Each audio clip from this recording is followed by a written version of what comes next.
माग अनेक प्रकारच्या दुष्ट बुद्धी, कळी काळ त्याच्या माग लागलेला आहे. माणसं खोटं बोलतात. ज्याच्याजवळ पैसे नाही त्याला बी चिंता असते, ज्याच्याजवळ पैसे आहेत त्याला बी चिंता असते. पैसा म्हणलं की असं असतं बघा. पैसे नाहीत त्याला कशाची चिंता असते, कसा मिळवावा.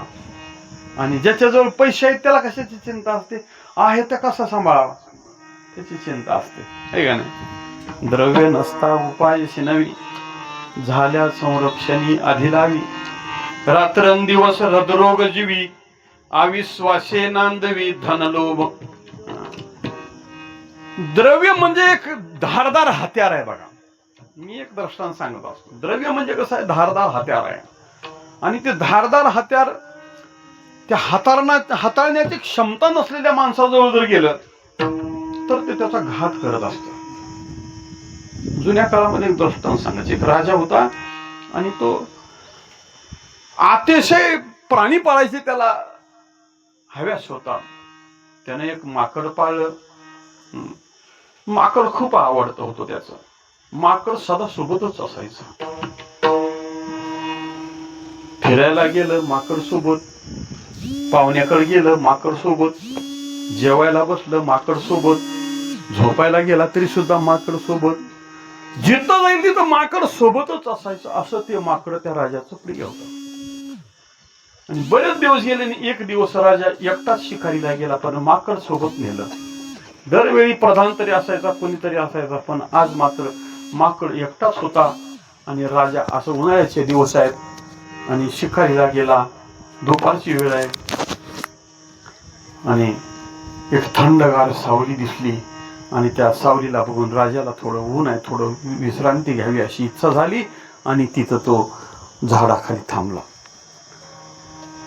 अंगावर असलेली म्यान तलवार काढून ठेवली, डोक्यावरचा मुकुट काढून ठेवला, अंगावरचं वस्त्र खाली टाकलं आणि राजा थंड सावलीला बघून आडवा झाला.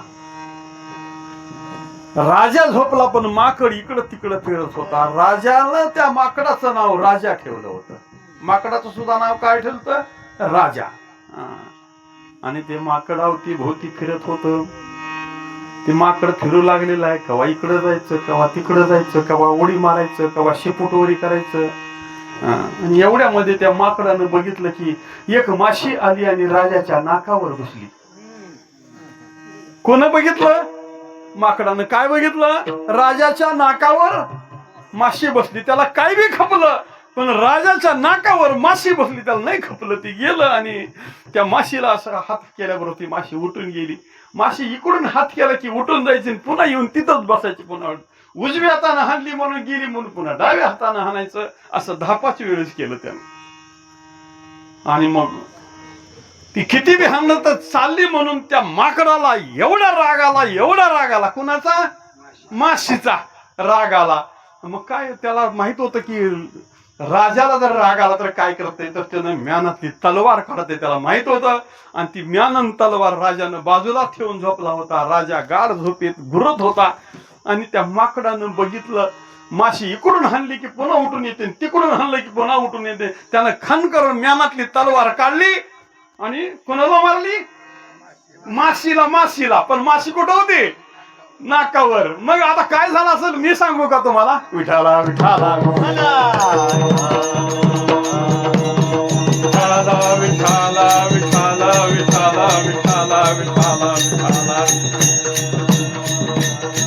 मी कशासाठी तुमच्या पुढे हे प्रमाण ठेवलं, तर ज्याच्याकडे अधिकार नाही जे हाताळायचंय ते अनेक अनाधिकाराच्या हातामध्ये गेल्यानंतर ते जसं हानी करत असतं, तसंच द्रव्य सुद्धा एक धारदार शस्त्र आहे.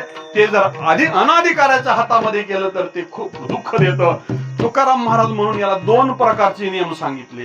पहिला नियम सांगितला की संपत्ती कसे कमवावी, होय, तर उत्तम व्यवहाराने कमवावी. जोडून या धन उत्तम व्यवहार. खर्च कशी करावी? उदास विचारी वेचकारी, उदास विचारी.